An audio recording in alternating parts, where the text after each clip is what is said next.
Hello guys, good evening. Isda ang ulam namin for today's video guys, kasi bumili yung kasama ko nung isang araw, tapos nakalimutan niya na may isda pala siyang nilagay sa ref. So sabi ko sa kanya, kaninong isda ito? Sabi niya akong bumili dyan nung isang araw. So yun, niluto ko na.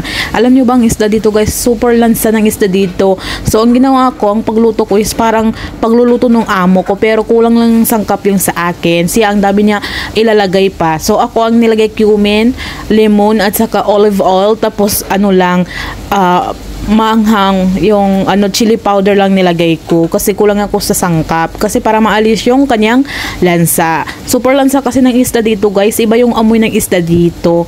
So yan guys, kakarating ko lang galing sa trabaho, pagod, pero kailangan natin magluto guys para sa natin, panghapunan, pang dinner natin. So sinalihan ko na rin yung kasama ko kasi uwi siya ngayong gabi.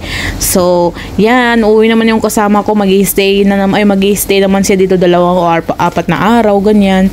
So ako ang nagaluto talaga, ako talagang tagapagluto, at siya ang nagluluto ng aming kanin. Ready na talaga pagdating ko, may kanin na, basta ang ulam ay ako ang pinapaluto niya, ganyan. So ito nga guys, sa lahat ang natatanong kung ano daw yung agency ko, ang agency, galing po ako sa agency talaga, tapos so much long story talaga ang pangyayari. So maggagawa lang ako ng video kung bakit napunta ako sa labas, ganyan.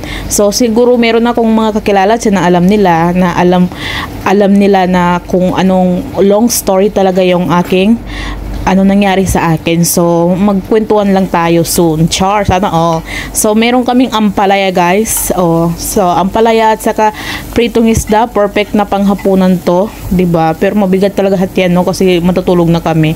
Kasi pwede pa naman kasi yan pang pang breakfast, 'di ba? Pag-isahan lang yan pang breakfast at saka pang dinner namin for today.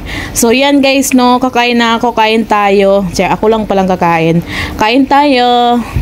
Unang subo para sa char, joke lang. So ito guys, thank you pala sa lahat na nag-follow sa akin.